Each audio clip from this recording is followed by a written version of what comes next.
The rain hammered Seoul's financial district at 9:47 p.m. when Jasmine Thor's world shattered. She stared at her phone screen in Lane's Mercedes, $180,000 gone. Her mother's inheritance vanished into offshore accounts funding his mistress's lifestyle. "You stole from me," she whispered. Lane's hand shot to her throat. "Your money? You'd be nothing without me." The light turned red. The car stopped. His grip loosened just long enough for her to gasp. "You used my family. My connections. Everything." His eyes went empty. The man who'd cried after the first time he hit her was gone. If he'd ever existed. "Get out." Before she could react, he shoved her hard. Jasmine tumbled onto wet asphalt. Her head cracked against the curb. Blood mixed with rainwater, turning puddles pink beneath her. Car horns screamed. The Mercedes pulled away slowly, Lane watching in his mirror, making sure she understood he chose to leave her bleeding in traffic. People passed. Businessmen looked away. Couples crossed the street. A taxi honked at her to move. No one stopped. Jasmine couldn't stand. A car was coming. The light had changed. This is how it ends. Publicly, where everyone can see and no one will admit they watched me die. Then a figure appeared through the rain. Expensive suit. Deliberate stride. 3 black SUVs forming a protective barrier behind him. He crouched beside her, his eyes containing something she hadn't seen in 3 years, fury on her behalf. "Can you stand?" he asked, extending his hand. "Why help me?" He glanced where Lane's taillights had disappeared. Because no one else did. 50 feet ahead, Lane's Mercedes sat at the next light. The stranger walked to his window with lethal calm. Lane rolled it down halfway, sneering. "What? Is this how you treat her?" Lane laughed. "She's my wife. Not your concern. Everything in my city is my concern." The stranger's hand rested on the window frame. "Especially when cowards pollute my streets." Lane's face changed. Recognition. Then genuine fear. "Drive away," the stranger said quietly, "before I decide you shouldn't." The Mercedes peeled off, leaving only burning rubber in Jasmine's blood. The stranger returned, lifting her gently. "I have a medical facility 10 minutes from here. Private. Safe. Will you trust me?" 3 years of marriage taught her trust meant pain. But dying in the street was the alternative. She took his hand. "What's your name?" she whispered. "Maliki. Maliki T." The name meant nothing, but the way traffic parted for his convoy meant everything. She'd been saved by someone more dangerous than her husband. And bleeding in his arms as they drove through Seoul's neon streets, that felt like the first safe moment she'd had in 3 years. If you're enjoying this story of strength and survival, hit that subscribe button and turn on notifications so you never miss what happens next. Drop a comment telling me, would you trust a stranger who just threatened your abuser? Let's get into. The fluorescent lights in Malachi's private medical facility were too bright. Jasmine stared at them, counting the panels. 1, 2, 3, 4, anything to avoid looking at Dr. Sarah Kim's face as gloved hands catalogued 3 years of evidence her body had kept score of. Healed fracture, left wrist. Approximately 18 months old. Dr. Kim's voice was clinical, professional, but her jaw was tight. Burn scars, right shoulder blade. Multiple contusions in various stages of healing. Concussion, current. Lacerations. Jasmine stopped listening. She'd perfected the art of leaving her body during moments like this. Float above. Watch from a distance. Don't feel it. If you don't feel it, it can't break you further. The X-ray machine hummed. Dr. Kim positioned Jasmine's ribs gently, apologizing for each movement. The images appeared on the screen, ghostly white bones against black, and there they were. The proof. Hairline fracture from 8 months ago when Lane had shoved her into the kitchen counter. Another older one she'd forgotten about because the pain had blended into the constant ache of existing. Outside the examination room, Maliki stood perfectly still. His suit was still damp from the rain, water dripping onto polished floors he didn't notice. His hands were clenched at his sides, knuckles white. Jin approached cautiously. Malachi's second-in-command had seen his boss angry before. Cold, calculated fury that ended empires. This was different. This was personal. "Boss," Jin said quietly, holding a tablet. "Background check is complete." Malachi's eyes didn't leave the closed examination room door. "Tell me." Lane Carver, 29. Finance broker at Chen & Associates. Married Jasmine Thor 3 years ago when he was nobody. She introduced him to her entire corporate network, helped him build his client base. He convinced her to quit her marketing executive position 6 months into the marriage. Jin scrolled through files. He's been embezzling from clients. Currently owes the Volkovs $300,000. Rebecca Chen, his boss's daughter, she's his mistress. He's using her father's firm as a front. Malachi's jaw tightened. The inheritance? Jasmine's mother died 6 months ago. Left her $400,000. It's gone. Lane transferred it to offshore accounts, paid down part of his gambling debts, the rest went to maintaining Rebecca's lifestyle. Penthouse apartment in Gangnam, Mercedes, jewelry. Jin paused. There's more. He's been skimming from Jasmine's paychecks for 2 years. She has $17 in her personal account. Something cracked in Malachi's expression. Not rage, colder. The look he got before he buried problems so deep they'd never surface. Where is Carver now? Chen Estate. Rebecca's birthday party. The examination room door opened. Dr. Kim emerged, stripping off her gloves with controlled anger. She needs to stay overnight for observation. The concussion is serious. But Mr. T, she stepped closer, lowering her voice. The injuries I documented span 3 years. Fractures, burns, evidence of strangulation. This wasn't a one-time incident.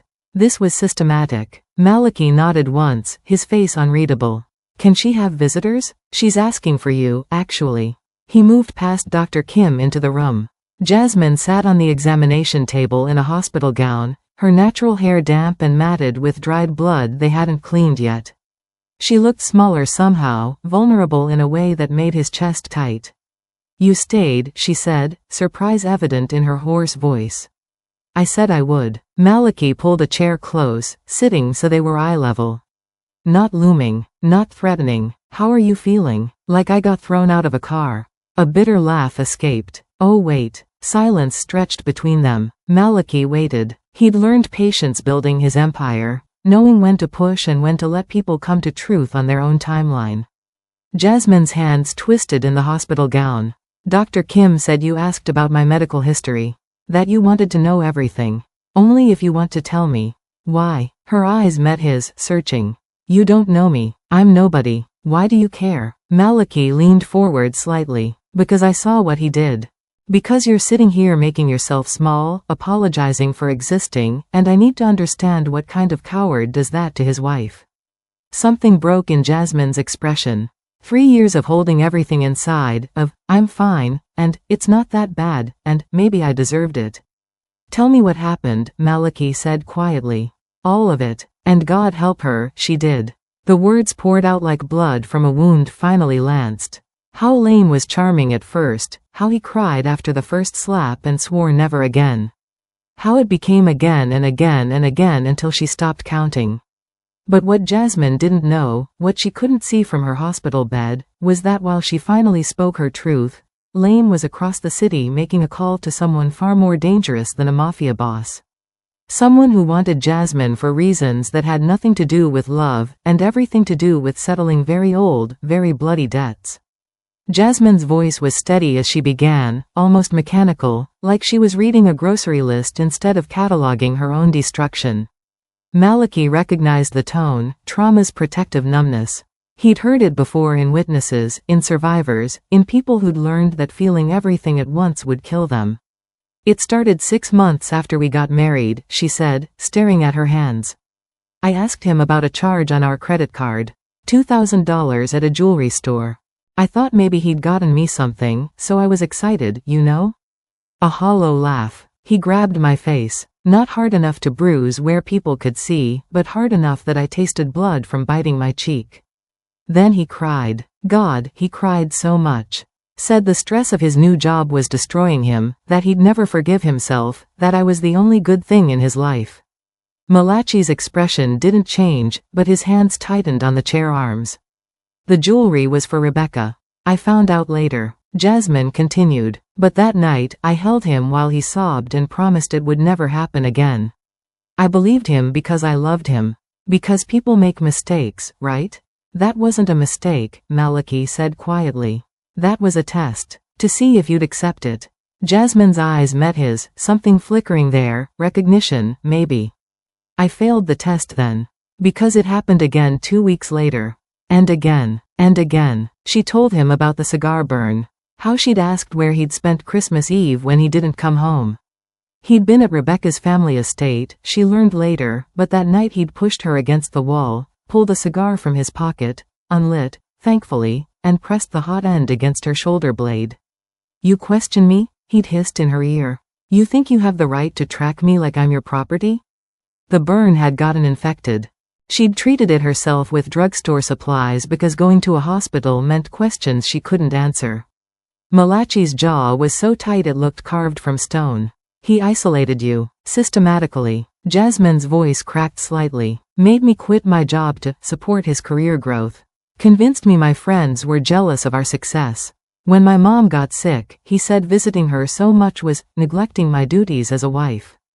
After she died, he told me, she stopped, swallowing hard. He told me no one wanted me now. That I should be grateful he stayed. Your mother's inheritance, Malachi prompted gently.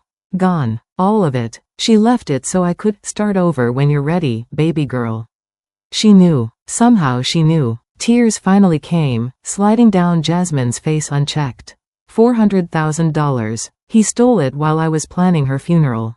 Transferred it the day after we buried her. Malachi stood, walking to the window. His back was to her, but Jasmine could see his reflection in the glass, controlled rage that made the air feel electric. 3 weeks ago, I confronted him about Rebecca, Jasmine continued. I'd found hotel receipts, texts, pictures. He didn't even deny it. Just laughed and said, "What are you going to do? Leave?" Then he locked me in our apartment. 2 days. No phone. No food. Just to prove he could. Why didn't you leave? Malachi asked, not turning around. Because he's my husband. The words came automatically, programmed by 3 years of conditioning. Then Jasmine heard herself, really heard herself, and something shifted. Because I had no money. Because he'd made sure I had nowhere to go. Because I was afraid. Because, her voice broke completely. Because he made me believe I deserved it. Malachi turned, and for the first time since entering the room, she saw his carefully controlled mask slip. What she saw underneath wasn't pity, it was understanding. And beneath that, a promise of violence that should have terrified her but somehow didn't. Listen to me carefully, he said, approaching her bedside. Nothing you did, nothing, justified what he did to you. Not asking questions, not confronting him, not existing in a way that inconvenienced him. Do you understand? Jasmine nodded, but her eyes said she didn't quite believe it yet. A woman like you, Malachi continued, his voice dropping lower, should never be treated that way. And I give you my word, he will answer for every single thing he did. Outside the hospital room, Jin listened to his earpiece, then knocked urgently on the door. When Malachi stepped out, Jin's face was grim. Boss, we have a problem. Lane just made a call to Viktor Volkov. They're meeting tonight. Malachi's eyes went cold. Why would Volkov care about Carver's domestic situation? He doesn't, but he does care about you. And now he knows you've taken an interest in Carver's wife. Jin paused. Volkov sees an opportunity. Back in her hospital bed, Jasmine had no idea that her nightmare was about to get infinitely more complicated. Or that the man who'd saved her was about to face an impossible choice, her safety or his empire's survival. The call from Viktor Volkov should have consumed Malachi's attention. Instead, he found himself at the hospital at 8 a.m. on day 1, carrying something he'd had Jin procure at midnight, 3 books on digital marketing strategy and brand positioning. Jasmine was awake, staring at the ceiling with the hollow eyes of someone who hadn't slept. She turned when he entered, confusion flickering across her face. You came back. I said I would. Malachi set the books on her bedside table. You mentioned you missed your career. I thought you might want something to read besides hospital pamphlets.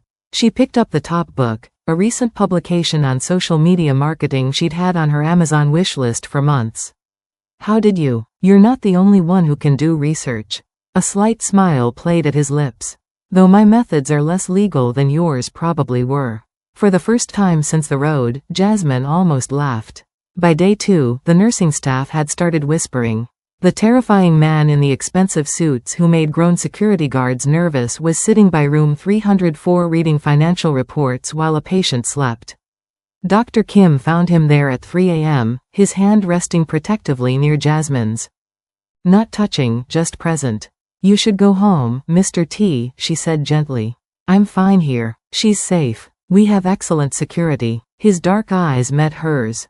My security is better. Day 3 brought the call. Jasmine's phone, recovered from the roadside and repaired by Malachi's tech team, buzzed at noon. She reached for it automatically, then froze when she saw the name. Lane. Her hand started shaking. Malachi took the phone calmly, answered it, and put it on speaker. Where the hell is my wife? Lane's voice was sharp, entitled. Recovering, Malachi said, his tone conversational but edged with something lethal. From injuries you caused. You have no right, she's my wife. I'm calling the police. This is kidnapping. Please do call them. I'm sure they'd be very interested in Dr. Kim's medical report. 3 years of documented abuse. Malachi's voice dropped to Arctic. Or the offshore accounts you funded with her inheritance. Or your embezzlement charges. Shall I continue? Silence. You lost all rights when you threw her into traffic, Malachi continued. Don't call again. He ended the call, blocked the number, and handed the phone back to Jasmine. Their fingers brushed. She didn't pull away. He doesn't control you anymore, Malachi said simply. Day 5 brought rain again. Jasmine sat by the window watching it pattern against the glass, and Malachi joined her, holding 2 cups of green tea, the specific brand she'd mentioned once preferring. Why are you really doing this? She asked quietly. Men like you don't save random women out of kindness. What's your angle? Malachi was silent for a long moment, staring at the rain. When he spoke, his voice carried weight that told her this story cost him something to share. 7 years ago, I was engaged. Min Seo. He paused, rarely speaking her name aloud. She was light in a dark world. She worked at a children's hospital, volunteered at shelters. She saw what I was and loved me anyway. Jasmine waited, sensing the tragedy coming. My rivals targeted her to hurt me. Sent me a photo of her walking to her car. Told me they'd be there in 10 minutes. His hands tightened on his teacup. I was 20 minutes away in traffic. I drove like hell, broke every law, but I was. His voice cracked almost imperceptibly. 10 minutes too late. Found her in an alley, and I couldn't save her. I'm so sorry, Jasmine whispered. I swore I'd never be too late again. Malachi turned to face her. When I saw you in that road, bleeding and broken, and that coward driving away, I couldn't. I won't. Their eyes met, and something shifted. Understanding. Recognition. 2 people marked by trauma, finding unexpected connection. There's no angle, he continued. No debt. No payment expected. You deserve to be safe. That's it. Down the hall, nurses whispered about the crime lord who brought marketing books and remembered tea preferences. Dr. Kim updated charts while noting that her patient smiled now when the man in the Tom Ford suits arrived. But what none of them knew was that while Malachi built trust with gentle gestures, Lane was building something else entirely, a coalition of enemies who all wanted the same thing: to destroy the woman who dared to accept protection from someone more powerful than them. And Rebecca Chen, watching surveillance footage of Malachi entering the hospital for the 5th consecutive day, was making plans of her own. Day 7 arrived with discharge paperwork and the kind of nervous energy that comes before everything changes. Jasmine sat on the edge of the hospital bed in donated clothes, dark jeans and a soft sweater that actually fit, courtesy of someone on Malachi's team who'd guessed her size correctly. Dr. Kim had cleared her medically, though she'd added sternly, no strenuous activity. Rest. And for God's sake, don't go back to that apartment. She won't, Malachi had said from the doorway, and somehow that was that. Now he stood before her with a leather portfolio, looking simultaneously like he was about to close a business deal and like he hadn't slept in days. Jasmine recognized the look. She'd worn it herself for 3 years. The exhaustion of carrying other people's damage. Before you leave, he said, opening the portfolio, there are some things you should know. He placed a bank statement in front of her. Jasmine stared at the number, certain she was reading it wrong. $280,000. My forensic accountants traced your inheritance through 6 offshore accounts, Malachi explained. We recovered most of it. The rest, his jaw tightened, Lane spent on gambling debts we can't reverse. But this is yours, untouchable, in an account only you can access. Jasmine's hands trembled as she picked up the paper. Her mother's voice echoed. "Start over when you're ready, baby girl." "I don't understand," she whispered. "This must have cost you, the accountants, the lawyers, the—" "Don't." Malachi's voice was firm but not harsh. "Don't calculate what you think you owe me. This is yours. It was always yours." He placed more papers down. "I've arranged an apartment. Secure building, my people on every floor. Furnished, everything you need. Another document. 3 job offers at companies in my network. All legitimate marketing positions. Your choice entirely." Jasmine stood abruptly, overwhelmed. "Why? Why are you doing all this?" "Because you deserve the chance to rebuild." "But what do you get?" Her voice rose, 3 years of conditioning screaming that nothing was free, that kindness always had a price. "What do you want from me?" Malachi stepped closer, and she didn't flinch. That alone said something. "Maybe," he said quietly, "the chance to rebuild, too." The air between them crackled with unspoken tension. All week, there'd been careful distance, protective but proper. Now, in this moment of transition between her old life and whatever came next, something fundamental shifted. "You're not leaving, are you?" Jasmine asked, closing the distance between them. "Even after I'm discharged. Even after I'm safe. You're going to keep coming around." Malachi's dark eyes searched her face. "If he threw you out, that means he doesn't need you." His voice dropped, intimate and intense. "You're mine now, and I will do everything possible to keep a woman like you." "A woman like me?" Jasmine breathed. "I'm broken. Damaged. I come with 3 years of baggage and a husband who is about to become your ex-husband. And you're not broken." Malachi cupped her face in his hands, the gesture achingly gentle. "You're still here. Still fighting. That tells me everything." Jasmine opened her mouth to respond, to argue, to question this impossibility, but Malachi kissed her. It wasn't gentle. It was desperate, claiming, a collision of 2 people who'd been alone too long. Jasmine melted into it, her hands fisting in his shirt, 3 years of numbness shattering into sensation. He tasted like coffee and something darker, dangerous. His hands threaded through her hair, careful of her healing injuries but firm enough to feel real. For the first time in years, Jasmine felt desire without fear. Want without terror. The freedom to say yes because she actually wanted to, not because refusal meant violence. The door burst open. "Ms. Thor, I need to check your—" "Oh." Dr. Kim froze mid-stride, medical chart in hand. Her expression cycled through surprise, amusement, and professional composure in 3 seconds flat. Malachi and Jasmine broke apart, breathless. Jasmine's face flushed hot. Malachi looked decidedly unapologetic. Dr. Kim cleared her throat, fighting a smile. "I'll come back in 20 minutes. She paused at the door. "Or 40. Take your time." The door closed. Silence stretched, then Jasmine laughed, actually laughed, for the first time in longer than she could remember. Malachi rested his forehead against hers, a rare smile tugging at his lips. "To be continued. Promise?" Jasmine whispered. "Promise." But outside the hospital, Jin was already fielding an urgent call. Viktor Volkov had made his move. And Rebecca Chen, watching from her penthouse as Malachi's convoy prepared to leave with Jasmine safely inside, was dialing a number that would change everything. The choice between safety and love was about to become infinitely more complicated than either of them could imagine. Before we dive into Chapter 5, smash that like button if you're rooting for Jasmine's healing journey. Comment below. Team Malachi or nah? And don't forget to subscribe. This story is about to get intense. Now let's see what happens when trauma starts to heal. Rebecca Chen's call to Viktor Volkov should have been Jasmine's first concern.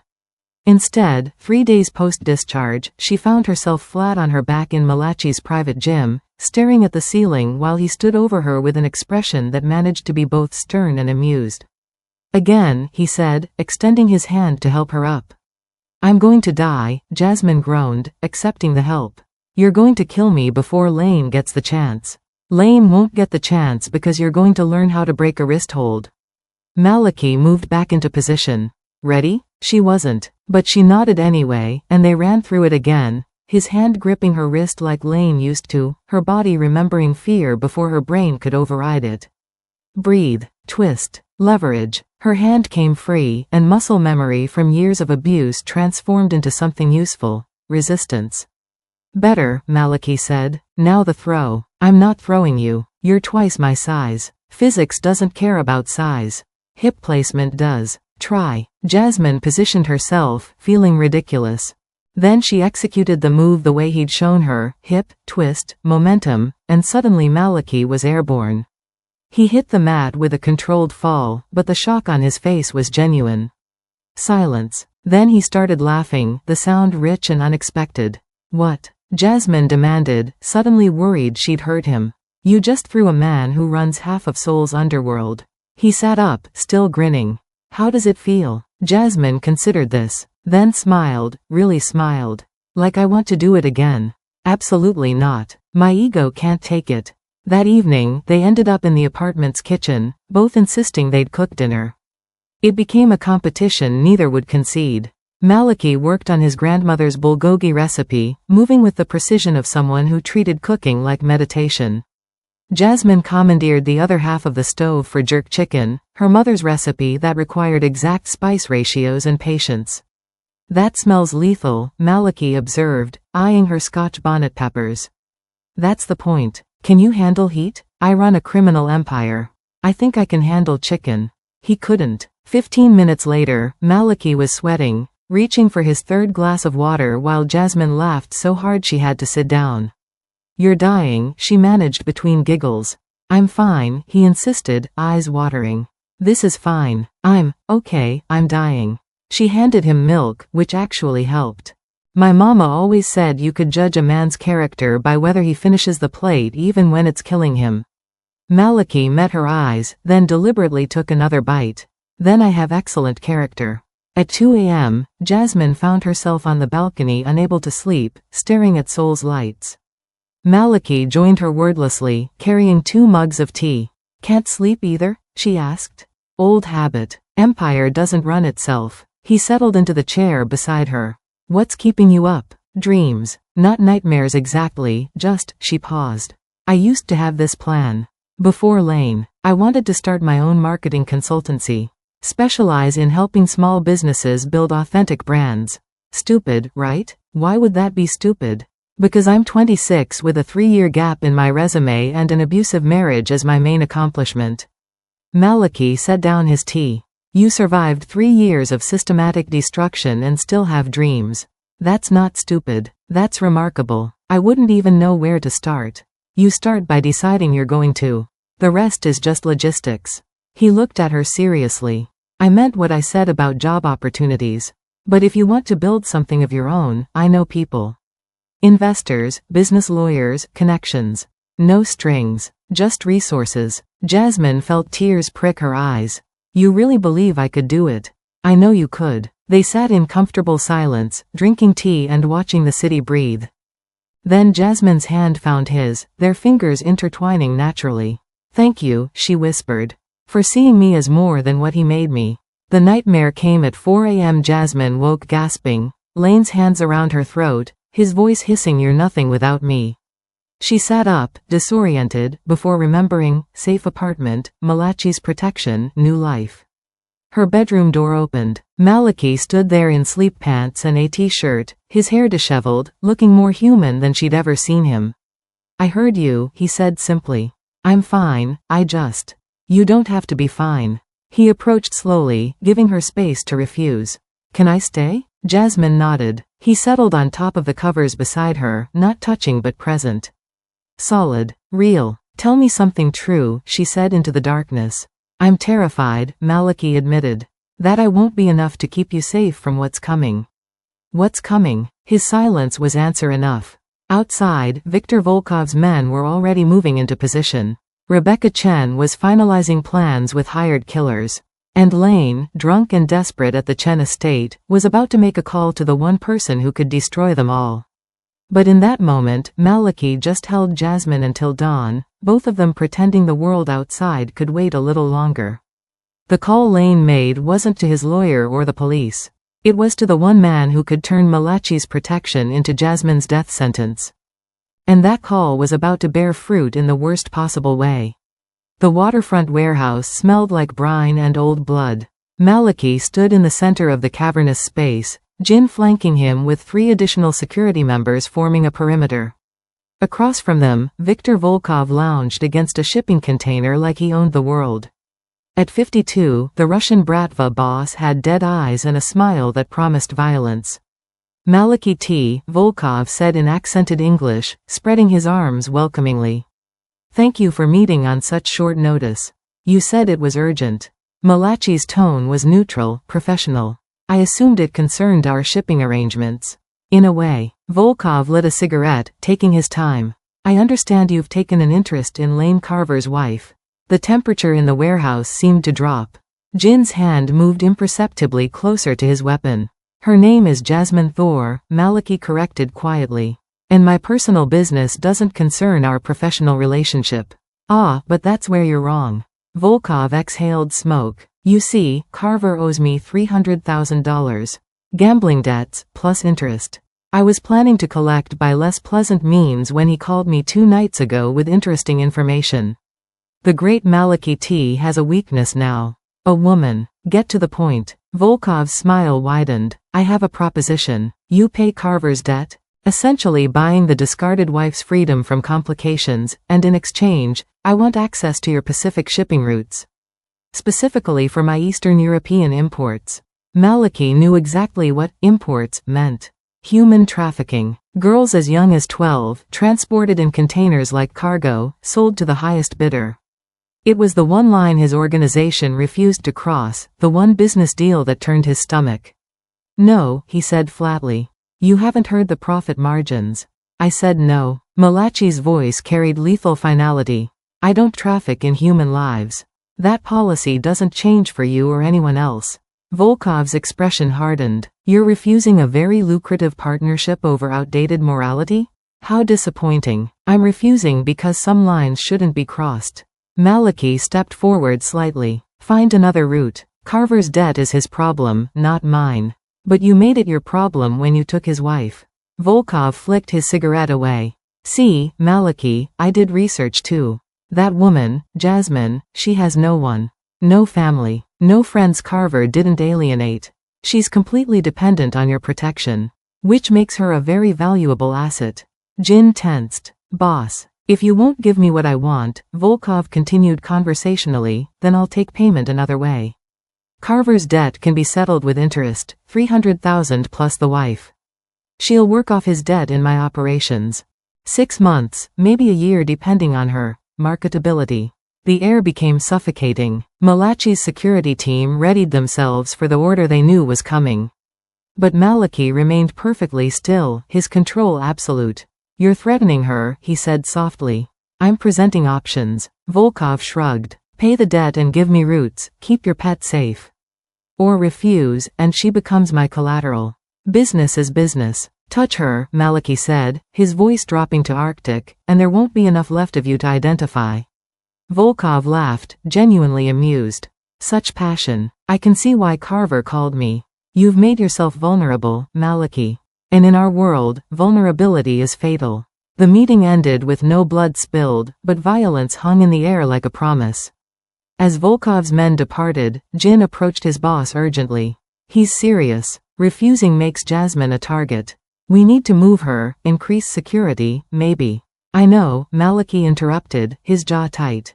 Boss, if you'd just agreed to pay the debt. And give him human trafficking routes? Condemn dozens of girls to what Jasmine barely escaped. Malachi's eyes were hard. That's not a choice I can make. So what do we do? Malachi stared at the water beyond the warehouse, calculating. We prepare for war. Double security on Jasmine. Full surveillance. And find out everyone Volkov's working with. What he didn't say, what kept him awake as they drove back through Seoul, was that Viktor Volkov never made threats he didn't intend to keep.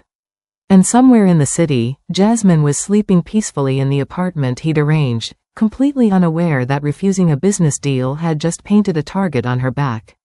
Or that Rebecca Chen, desperate and pregnant, had already accepted Volkov's counter-offer. Eliminate Jasmine, frame Malachi's rivals, and walk away with enough money to disappear forever. The war for Jasmine's life had officially begun. Rebecca Chen's desperation began at 6 a.m. with 2 blue lines that destroyed her entire future. She stared at the pregnancy test in her marble bathroom, her hands shaking so violently she nearly dropped it. 3 tests later, the result was undeniable. She was pregnant with Lane Carver's child, and her father, traditional, unforgiving, CEO of Chen and Associates, would rather see her dead than disgraced. The affair was bad enough. A pregnancy out of wedlock would mean disinheritance. But a pregnancy with a married man who'd publicly abandoned his wife for her. Social suicide in their circles. She needed Lane divorced. Yesterday, by 9 a.m., Rebecca was at the penthouse Lane had been living in, the one she'd paid for with Daddy's money while he stole from his own wife. She found him hungover, scrolling through his phone with the detachment of someone who'd stopped caring about consequences. "We need to talk," Rebecca said, closing the door with more force than necessary. Lane didn't look up. "If this is about the Volkov meeting, it's handled. He's dealing with your little problem." "My problem?" Her voice rose. "Jasmine is our problem. You're still married to her, Lane. Still legally bound to the woman you threw out of a car like trash." "Technically, she left me." He smirked. "Abandoned the marriage. Any lawyer would agree." Rebecca wanted to slap him. Instead, she placed the pregnancy test on the coffee table between them. "I'm pregnant." That got his attention. Lane sat up slowly, staring at the test like it might explode. "You're, what? Pregnant? With your child? And if my father finds out before you divorce her and marry me, he'll destroy us both." Rebecca's voice cracked. "He'll cut me off completely. Do you understand what that means? No money, no position, nothing." Lane's expression cycled through shock, anger, then calculation. "How far along?" 6 weeks. "We have time then. I'll file for divorce, claim abandonment and emotional distress. She's under Malachi T's protection." Rebecca cut him off. "Do you think he'll just let you drag her through court? He has lawyers, money, and apparently a personal interest in keeping her safe. Then we make her go away permanently." Lane said it so casually, like ordering coffee.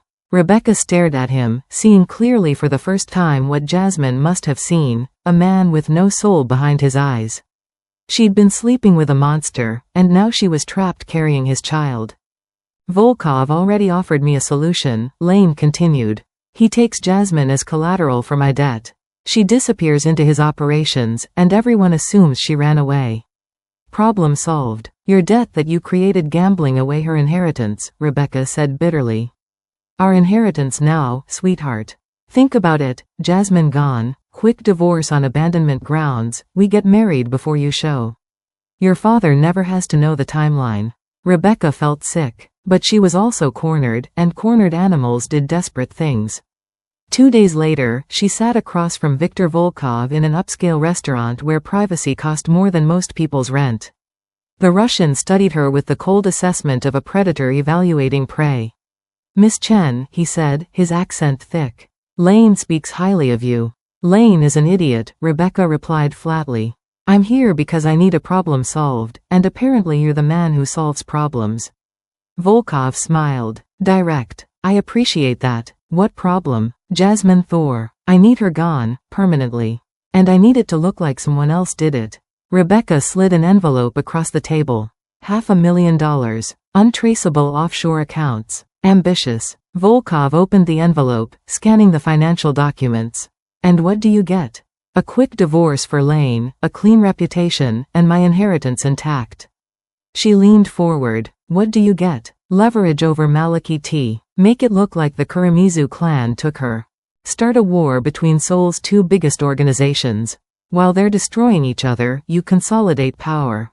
Volkov considered this, impressed despite himself. "You've thought this through." "I'm fighting for my life." Desperation breeds clarity. "One condition," Volkov said. "I want surveillance first. Her routines, security patterns, vulnerabilities. You provide intel on Malachi's operation, when she's alone, where she goes, who protects her." Rebecca nodded, hating herself but seeing no alternative. Done. A week later, surveillance photos covered Volkov's desk. Jasmine leaving her apartment building at 9 a.m. for morning runs. Shopping for groceries alone on Thursdays. The 2-minute gap between when Malachi's security checked her floor and when they returned. Every vulnerability mapped, catalogued, weaponized. The Kuramizu clan, Volkov mused, studying the photos. They've wanted to eliminate Maliki for years. If we leave the right evidence, their signature calling card, perhaps, Maliki will retaliate.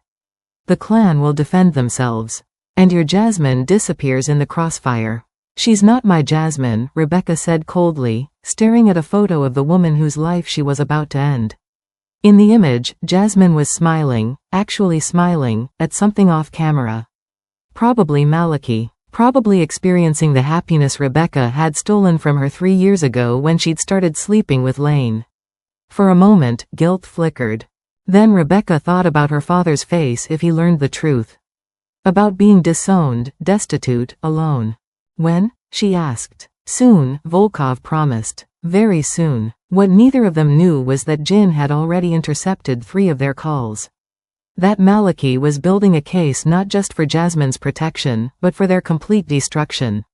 And that desperation, while breeding clarity, also bred catastrophic mistakes. The trap was being set. But who would end up caught in it remained terrifyingly unclear. Jin's intercepted calls should have prepared them for Lane's next move. They didn't. Because while Maliki was tracking Volkov and Rebecca's conspiracy, Lane was playing a different game entirely, one that turned Jasmine's own voice into a weapon against them both. The package arrived at noon on Thursday, delivered by a courier service to Jasmine's apartment building. Plain brown packaging, no return address, her name typed on a label. Security scanned it, no explosives, no biological threats, and cleared it for delivery. Jasmine opened it alone in her living room while Maliki was handling business across the city. Inside, a single USB drive and a handwritten note in Lane's distinctive scrawl. Press play, then call me. You have 24 hours before I send copies to every news outlet in Seoul. Her hands shook as she inserted the drive into her laptop. For a moment, she considered waiting for Maliki. Then her cursor hovered over the file, and curiosity, or maybe dread, made her click. Her own voice filled the apartment. Broken, pleading, recorded without her knowledge. Please, Lane, I'm sorry. I won't question you again. Just please don't. The sound of a slap. Her cry of pain. Then Lane's voice, cold and mocking. What kind of wife questions her husband? You're pathetic. Jasmine's stomach turned. She recognized the moment, 8 months ago, after she'd asked about suspicious charges.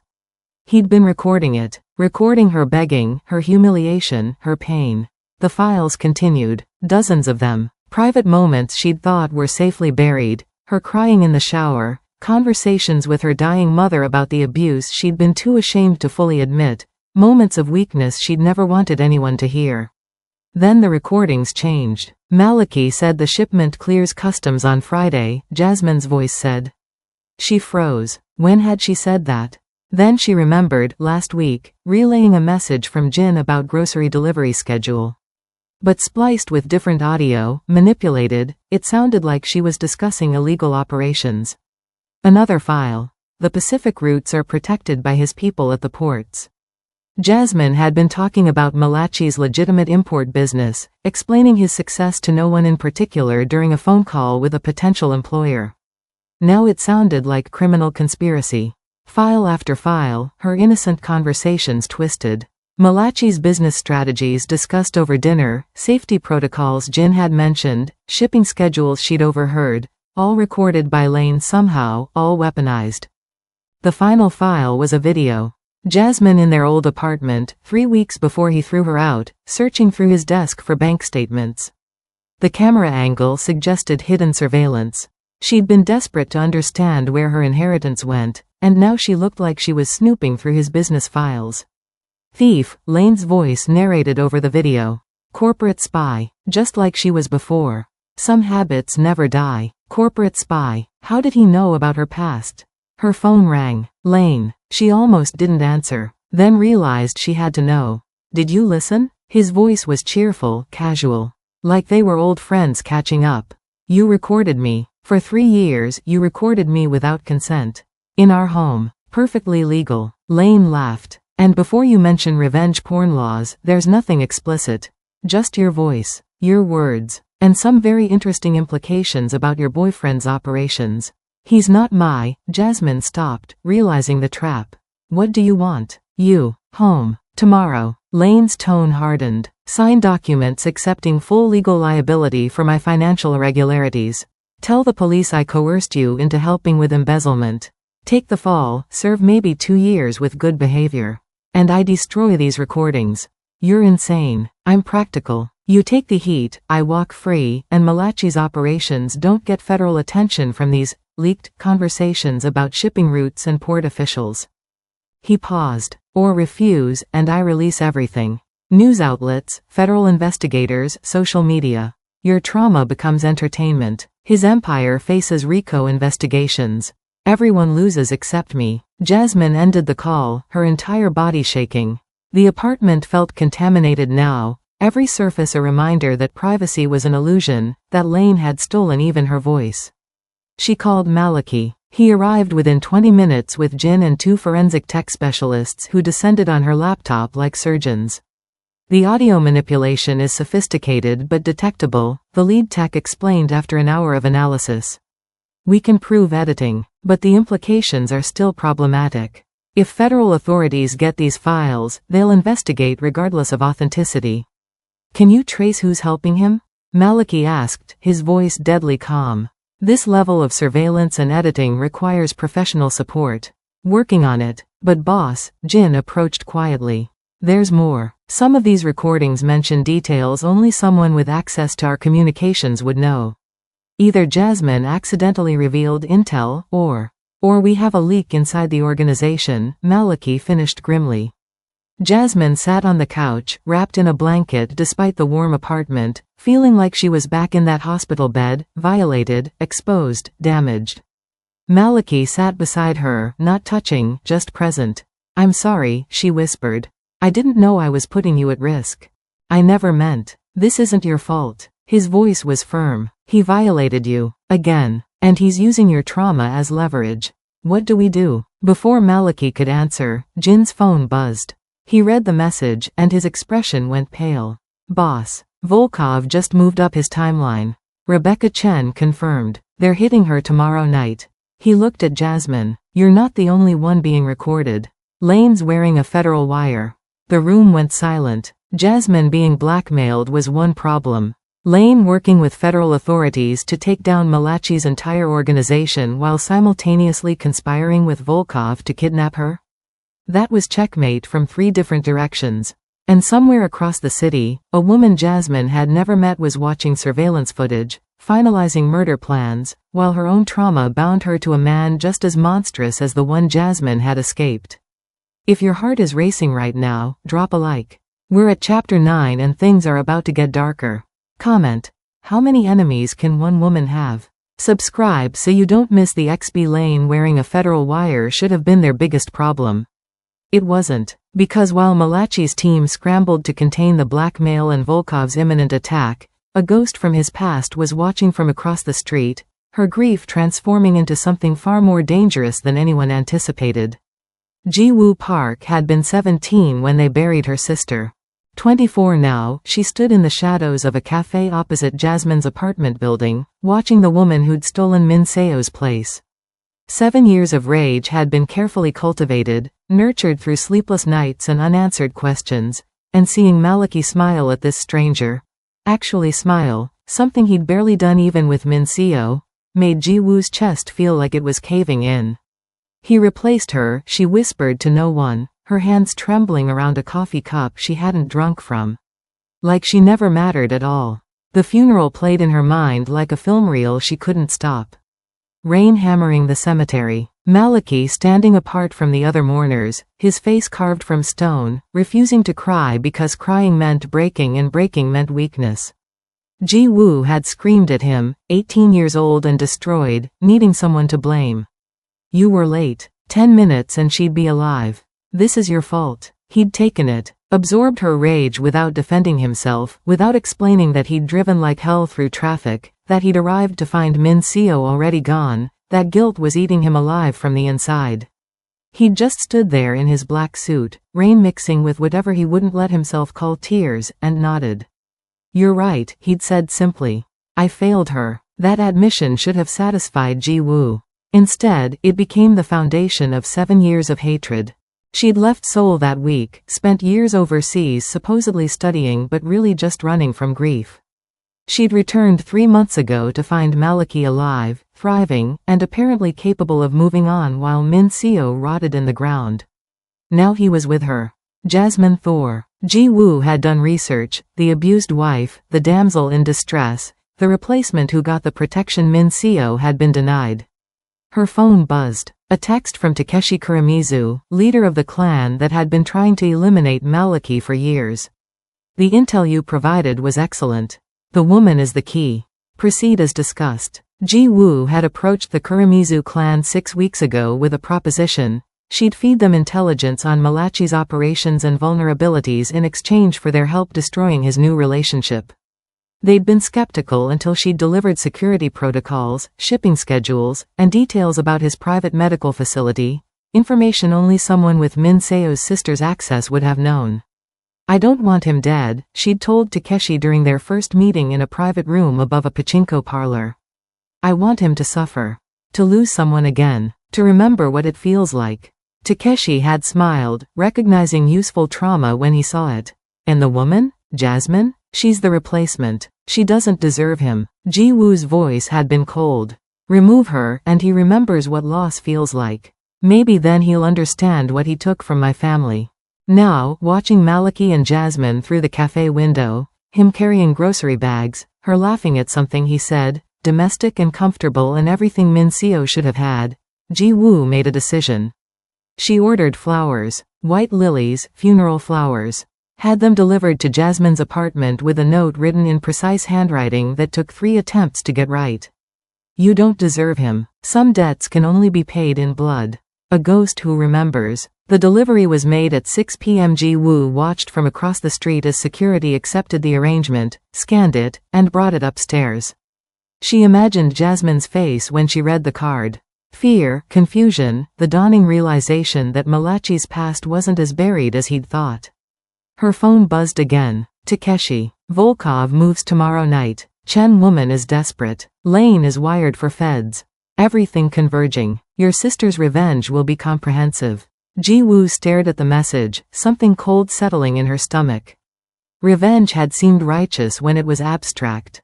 Now, coordinating with Russian traffickers and pregnant mistresses and federal investigations, it felt like she'd unleashed something she couldn't control.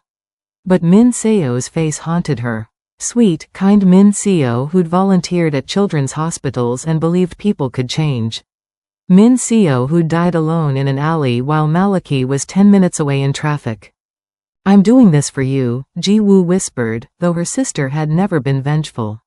He needs to remember. Inside the apartment, Jasmine stared at the funeral flowers with mounting horror. Maliki read the card once, twice, then his expression went completely blank. The look Jin had learned meant someone was about to die. Who? Jasmine asked, her voice small. Someone from my past. Maliki pulled out his phone, dialing Jin. Someone I thought had moved on. But as he traced security footage trying to identify the sender, what Maliki didn't know was that Ji Woo wasn't working alone. That his trusted second-in-command Jin had his own secrets, his own reasons for wanting Jasmine gone. And that betrayal, when it came, would come from inside the house. The flowers sat on the counter, white petals already starting to wilt, a reminder that the dead never really stay buried. They just wait for the right moment to drag the living down with them. Losa finale. Let's go. Ji Woo's flowers weren't the only ghost resurfacing. While Maliki traced funeral arrangements and Jasmine processed threats from the dead, Jin was in the security office compiling a file he'd hoped never to present. The background check on Jasmine Thor had revealed something impossible to ignore, a past that made every intimate conversation, every shared secret, every moment of trust suddenly suspect. Boss, Jin said quietly, entering Malachi's office at midnight. We need to talk about Jasmine. Maliki looked up from shipping manifests, exhaustion evident in the shadows under his eyes. Between Volkov's threats, Lane's blackmail, Ji Woo's flowers, and federal investigations, he'd been running on adrenaline and fury for days. What about her? Jin placed the file on the desk like it might explode. Before she married Lane, she worked for Sentinel Group, private intelligence firm specializing in corporate espionage. She was their top operative for 3 years. The room went silent except for the hum of the air conditioning. Maliki opened the file slowly. Photos of Jasmine, younger, harder, wearing business suits and accessing secure facilities. Mission reports in her handwriting detailing infiltration, data theft, blackmail operations. A career built on deception. She was assigned to investigate Lane, Jin continued. His firm was suspected of money laundering. She was supposed to get close, gather evidence, report back. But, he paused. She fell in love, or claimed to, tried to quit the assignment. Her employer, a man named David Moss, refused to accept her resignation. Malachi's hands tightened on the file. When was this? 4 years ago, right before she married Lane. Jin pulled up another document. Here's where it gets complicated. Moss is still her handler. And he's been watching everything, your relationship, your operations, her recovery. He reached out to her yesterday. We intercepted the communication. A video file. Jin played it. David Moss appeared on screen, 50s, expensive suit, the kind of predatory intelligence that made even seasoned criminals uncomfortable. Jasmine, Moss's recorded voice said, "It's been too long. I see you've moved on from the Carver assignment to bigger fish." Maliki T, impressive. But you left Sentinel with classified documents. Documents that could put you in federal prison for 20 years. Unless you want to resume our professional relationship. The video ended. Maliki sat back, processing. He's blackmailing her. To spy on you. Full access to your operations in exchange for not prosecuting her for theft. Jin hesitated. Boss, what if she already has been? What if everything, the abuse, the rescue, all of it, was just another assignment? Maliki stared at the file, something painful tightening in his chest. The woman he'd protected, taught self-defense, cooked with, held through nightmares. Was she real, or was he the mark in an elaborate con? Before he could respond, his office door burst open. Jasmine stood there, breathless like she'd run the entire way. Security was behind her apologizing, but she'd insisted. "I need to tell you something," she said, her voice shaking. "Before you find out another way. Before someone uses it against us." Maliki gestured for Jin and security to leave. When they were alone, Jasmine approached his desk and saw the open file. Her face crumbled. "You already know," she whispered. "Some of it. Tell me the rest." So she did. The words tumbled out. How Sentinel recruited her from college, how good she'd been at becoming whoever the assignment required, how empty it made her feel. How Lane was supposed to be just another target, but somewhere between surveillance and staged encounters, she'd fallen for the man she thought he was. "I tried to quit," Jasmine said, tears streaming. "Told Moss I couldn't do it anymore. He said if I walked away, he'd expose me, ruin me. So I stayed, and I married him, thinking maybe I could make it real. Make it mean something." She laughed bitterly. "Turns out I'm excellent at choosing men who trap me." "The classified documents?" Maliki asked quietly. "Insurance. Files on Sentinel's illegal operations, politicians they blackmailed, corporate sabotage, worse. I took them when I left because I knew Moss would come for me eventually. I was right." She met his eyes. "He contacted me yesterday. Wants me to spy on you. Give him everything, security protocols, shipping manifests, financial records. In exchange, he destroys the evidence against me. And if you refuse? Federal prison. 20 years minimum." Jasmine's voice broke. "But I won't do it. I won't betray you, even if it means losing everything again." Maliki stood, walking around the desk. Jasmine flinched slightly, old trauma expecting violence. Instead, he cupped her face gently. "Why didn't you tell me before?" "Because I was terrified you'd look at me exactly like you're looking at me now. Like I'm another threat you need to neutralize." Fresh tears fell. "I was assigned to Lane, but I fell in love for real.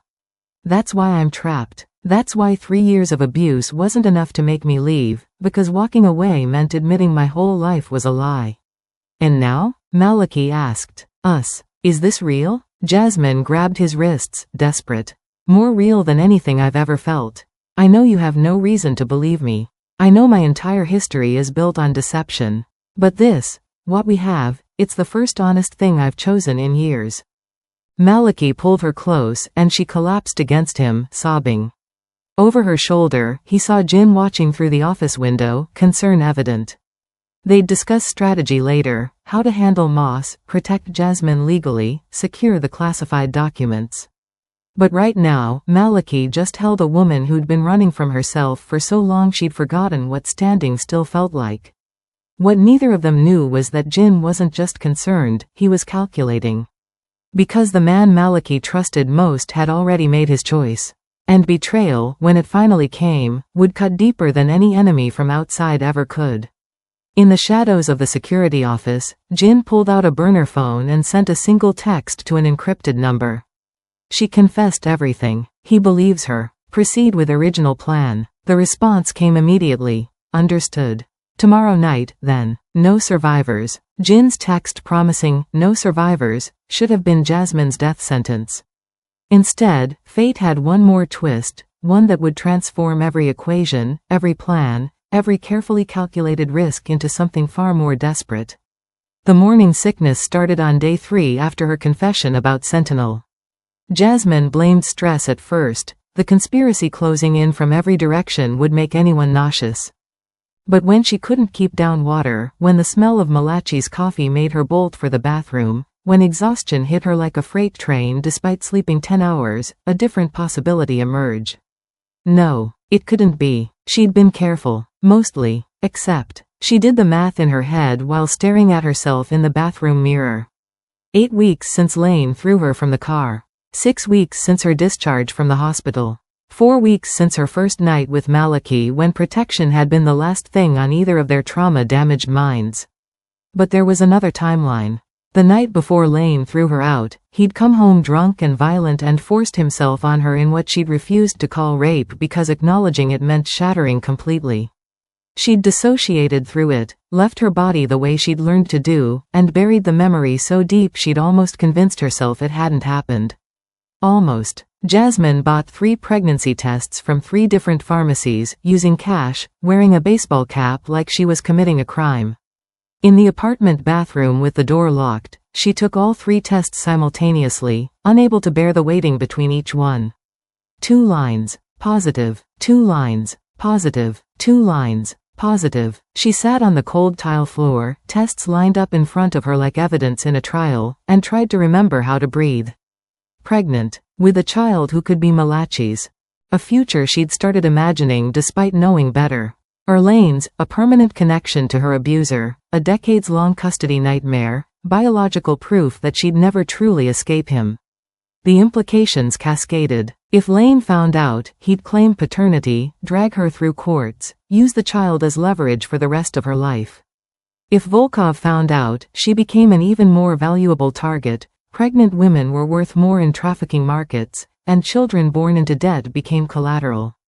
If Ji Woo found out, it was proof Maliki had replaced Min Seo completely, would escalate her revenge to unimaginable levels.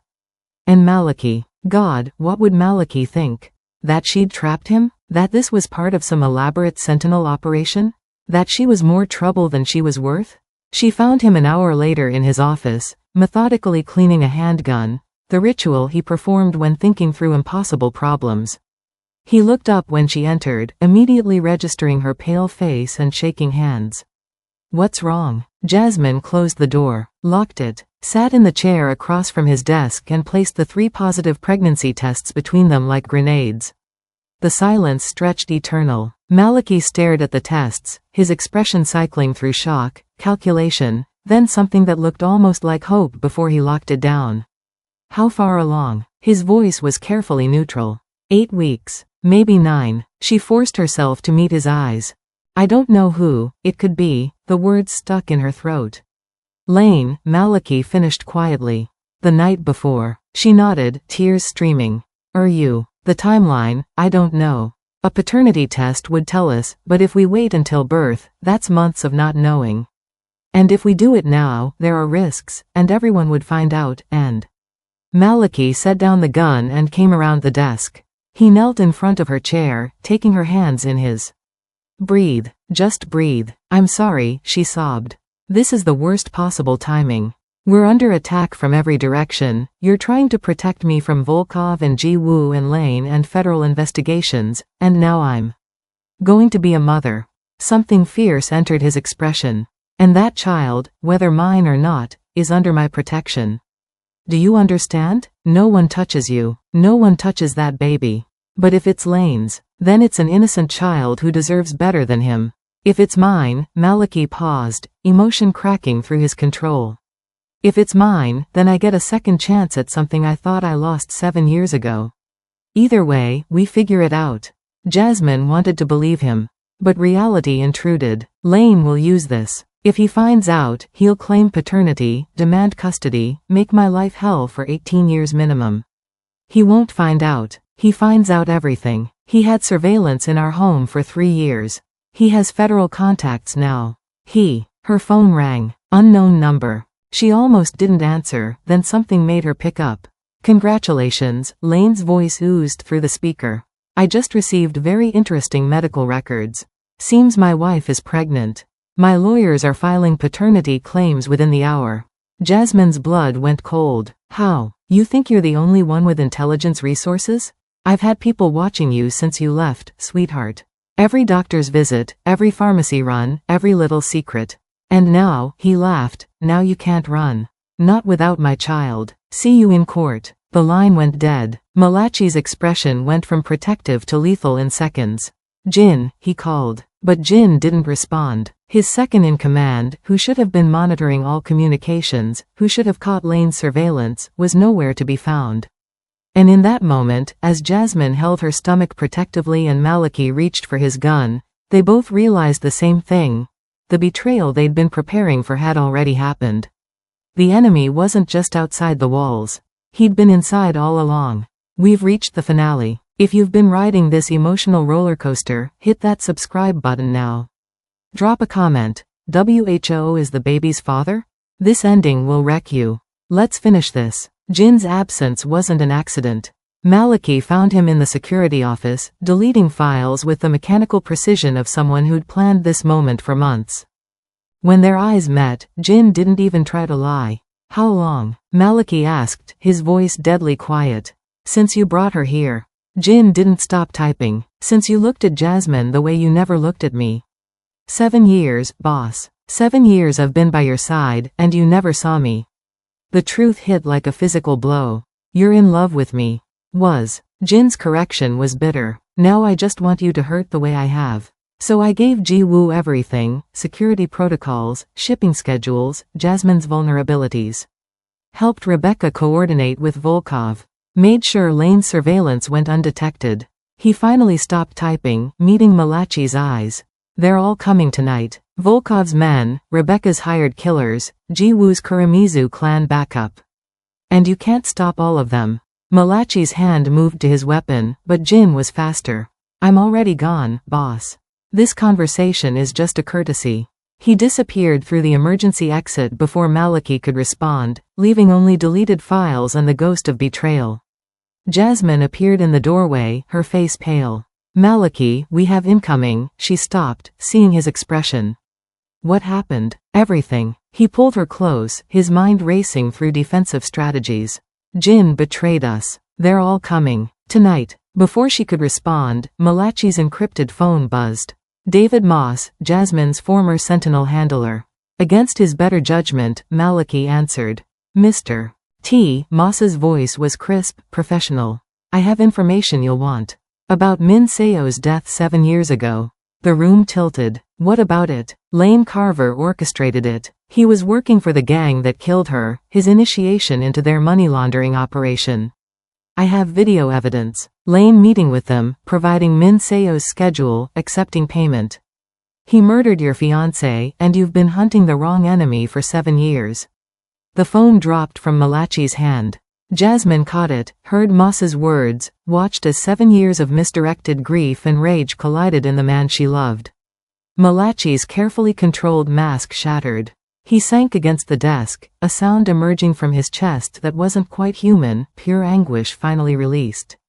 Jasmine held him as he broke, this dangerous man who'd saved her becoming the one who needed saving. We'll make him pay, she whispered. All of them. Together. But revenge would have to wait. Because at that moment, pain ripped through Jasmine's abdomen, sharp, unmistakable. She gasped, doubling over. No, she breathed. Not now. It's too early. Hospital. Now. Malachi's grief transformed instantly into protective fury. He scooped her up, calling for his remaining loyal security. Move. The convoy raced through Seoul's streets, Volkov's men giving chase. Rebecca's hired killers took position outside the hospital. Ji-woo watched from across the street, her phone open to Takeshi's number, finger hovering over send. And Lane arrived in a federal vehicle, agents flanking him, custody papers in hand, smiling like he'd already won. Inside the delivery room, as contractions intensified and doctors rushed to stabilize her premature labor, Jasmine gripped Malachi's hand. Whatever happens, she said through tears and pain, the baby is ours. Not his. Never his. Malachi kissed her forehead as gunfire erupted somewhere in the hospital corridors. I've got you. Both of you. I promise. The delivery room doors burst open. What happens next? Will the baby survive? Who's the father? Can Malachi protect Jasmine against all their enemies at once? Drop your predictions below and subscribe for the next part.